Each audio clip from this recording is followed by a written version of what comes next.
Welcome to the Rob Seco Field Ready Podcast with your host, Jim Robinson. Hello, and welcome back to the Rob Seco Field Ready Podcast. I'm your host, Jim Robinson. The growing season and harvest season for 2021 is now almost completely in the books. Every year we like to take a look back at how the year went. What were the dominant factors in the year that impacted yield or the agronomics of corn and soybeans? How did these factors vary across geographies? And how does this set up as we go into next year?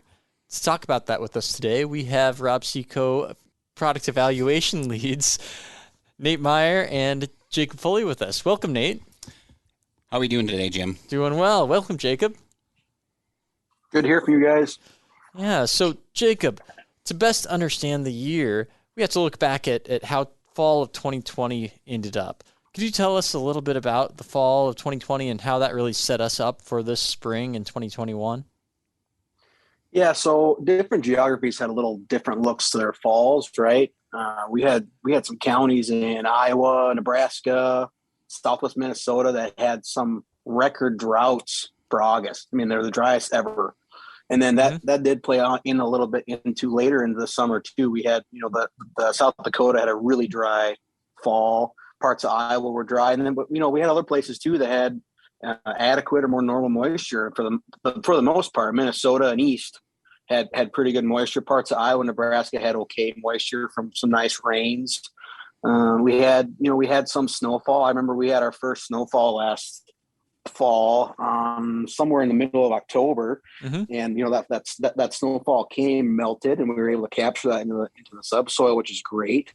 But we didn't really get a cold winter temperatures before we had snow. We had a nice blanket of snow before we got the cold temps, which helped our corn rootworm egg populations. But we'll get into that when we talk more about 2021 here later.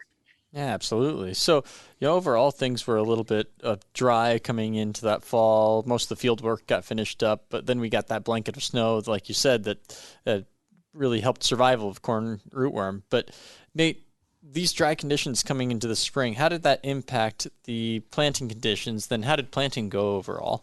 Well, Jim, if we look at planting from this year, it was probably the most timely planting I've seen for many, many years. April and May were relatively cool, but the fields were ready to go. It was pretty optimal planting conditions when we got to those dates. Generally speaking, planting went really fast. Most of the farmers that I know and that I saw finished probably ahead of schedule. So we were off to a really good start. Stands in the fields this year, both corn and soybeans, looked phenomenal. In fact, outside of a couple areas where we had some late May frosts, some parts in North Dakota and down into Kansas, believe it or not, we had some replant for soybeans. So.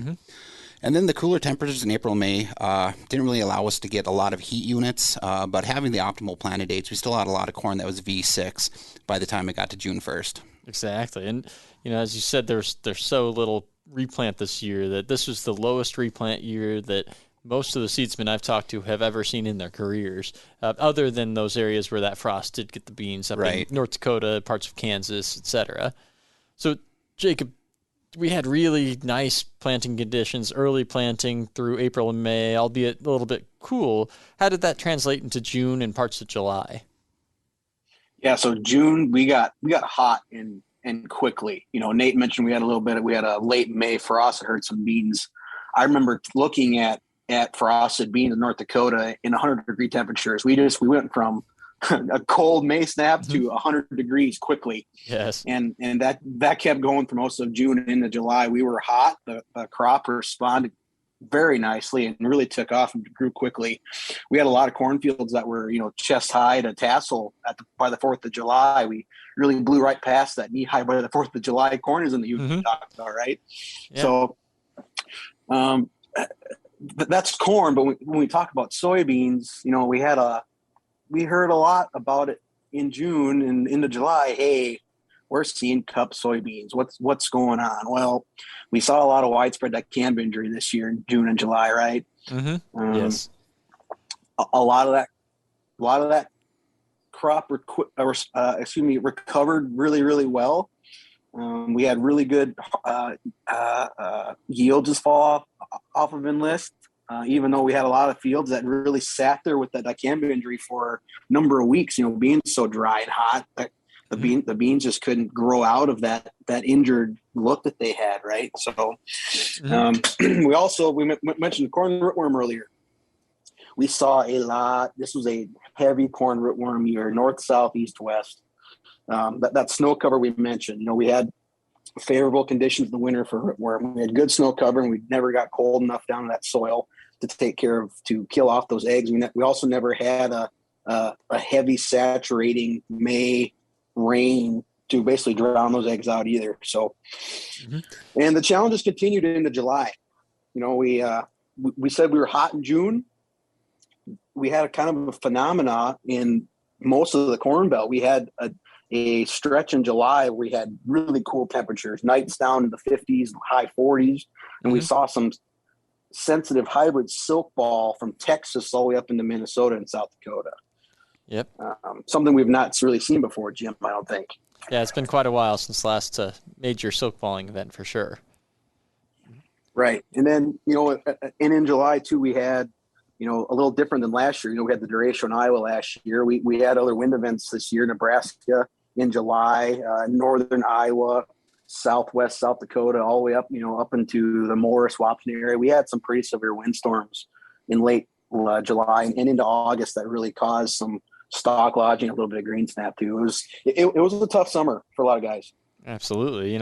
Things started off so nicely with nice planting to begin with, and then some of those dry temperatures persisted, and then wind events happened, and corn rootworm and all that fun stuff. So it was a typical summer in the Midwest in that regard. So, Nate, how did these mid to late summer conditions differentially impact various geographies? Well, Jim, you know what the saying goes. It says rain makes grain, and that was very apparent this year. And it basically depended on how timely was that rain. And just small difference in rainfall this year meant huge swings in yield, whether it be across a section, being 5-10 bushels across a section, or if we looked in a county 10-20 miles apart, it might have been the difference in the same hybrid of 30-plus bushels. So exactly. Same planting dates, too, in some cases. Same planting dates in some cases. So, it was very apparent as I spent time driving across Iowa, Nebraska. It was 20 miles of green, beautiful corn and soybeans, and then 20 miles later, it was struggling a little bit, and they needed a rain, definitely. So, looking at the rain swings this year, soybeans were helped more than the corn by the late rains. They had time to make larger beans within those pods, and saw some really great soybean yields this year. Early maturity hybrids or varieties were helped in some cases. Fuller season products were helped in other cases. Just really depends on when you got the rain. Exactly. So an earlier rain that shut off late in the season would help the early season hybrids. Right. Whereas full season hybrids will help by those later. By the later rains. Yep. Exactly. So, and where rains came, almost all the dicamba injured soybeans recovered, had fantastic yields. Where it didn't rain though, the dicamba injury stayed within those beans. But honestly, even the dicamba beans in those areas didn't have very good yields just because they needed the rain. So we saw some yields down in the teens and low 20s for that. Exactly. So, didn't really matter which platform. No, it didn't. Yep. Yeah. Now, we did even see in some places where we didn't get an early rain or a late rain, and so drought tolerance really won its way out. Some places we saw as low as plot averages of 13 bushels an acre, right. Others 40. Yes, as we looked out west, they had look at their spring was a little different than everybody else's. They had a lot of rain in April and May and tough plant conditions. A lot of them didn't get their crops in until June, and then it just quit raining. So obviously the hybrids out there that had the best drought tolerance, the artesian products, were the ones that did the best. Exactly. We have a lot of cases as we looked at our strip trials this last year that really illustrate these effects of a strip trial where the earliest season hybrids or varieties consistently beat out the full season ones. Then we had the vice versa, where the fuller season you have, the better the product looked. There have been a number of plots where you just staircase up in terms of total yields. If you go from a 2.5 and 2.3 on a certain soybean variety, and it just kept getting higher and higher yields until you reached a 3.3, and nothing earlier season beat anything fuller than it. It was crazy in that regard. Right. In a couple cases where we had no significant rain the whole year, there was no difference between the 2.2 to the 3.3. Everything yielded at about 25 to 30 bushels. Exactly. So Jacob, harvest really started out strong, but it dragged on a lot longer than 2020's harvest did. Can you tell us a little bit about why that might be? Yeah, depending on where you work, depending on your geography. Before we really got started, I was thinking, boy, with how dry some places have been, I thought we're going to be done with combining in the first week of October with how things were looking in the north and some of those drier areas, and that was true. A lot of Minnesota got in, and North Dakota, Minnesota, those dry areas got in. We got the crop out and got things done.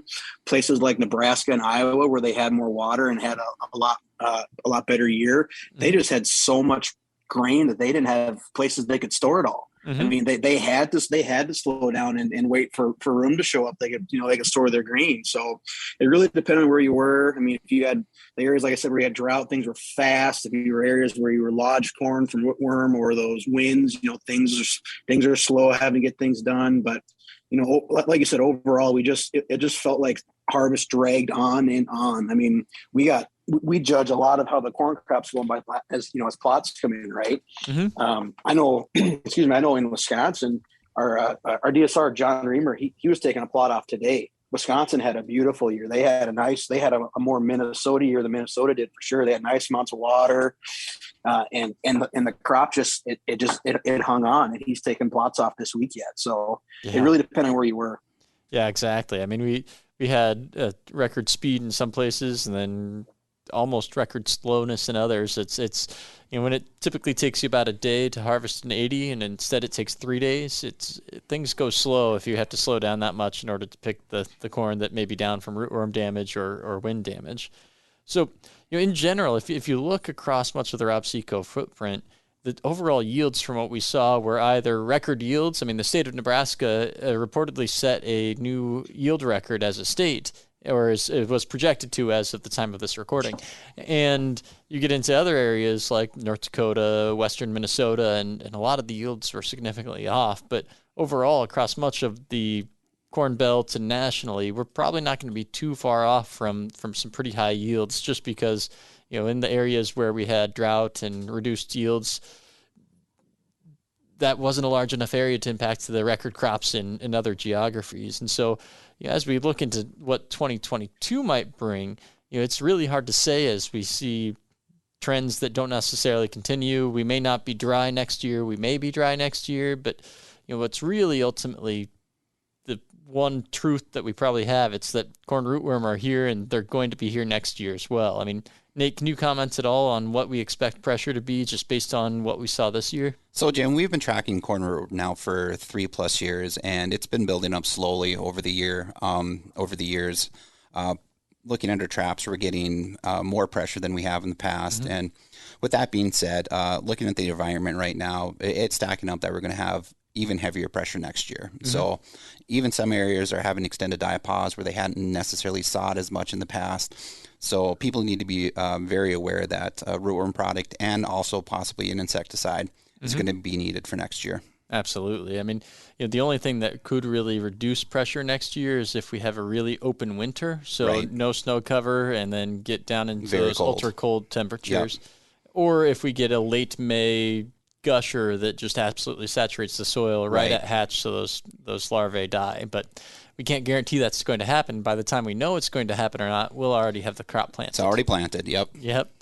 So, Jim, if I could add, some militias might want to be thinking about, hey, corn rootworm, they care about GDUs like the corn crop does, right? And they start accumulating GDUs when they're late. So they've been collecting GDUs this fall. So where we sit today, rootworm is off to a really good start. Unfortunately, we're going to need something to impact those populations, where guys are going to have to, like Nate said, they're going to have to get different modes of action and insecticide on all their acres to take care of that the pressure we're going to see next year. For sure, particularly a granular insecticide. I mean, we'll have probably a little bit earlier of a hatch given the GDU accumulation, like you mentioned, and then to really get the right timing of insecticide being available at the time of the hatch, we probably need a granular in most cases.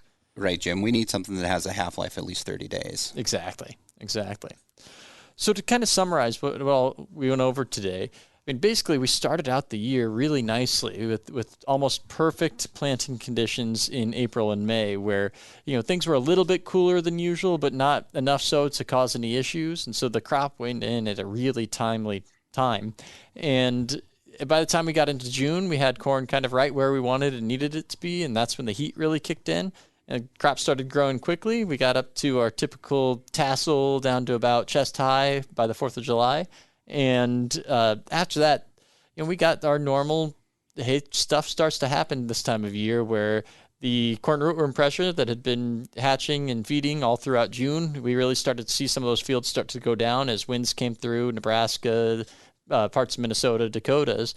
And then in addition to causing any green sap it may have caused, and then dicamba injury, saw plenty of that. And then as we got later and later into the season, those dry areas either got drier or recovered, and that really impacted yields based on maturity, based on timing of rain, as you might expect, or just never got enough rain whatsoever. Now, these conditions, whether you move north to south, had differential impacts, but overall yields were generally good unless you were in an area that just never got rain. And harvest, while it dragged out longer than in 2020, some of that was for good reasons because yields were there, others because corn was down. Right. And so would you guys add anything into that summary?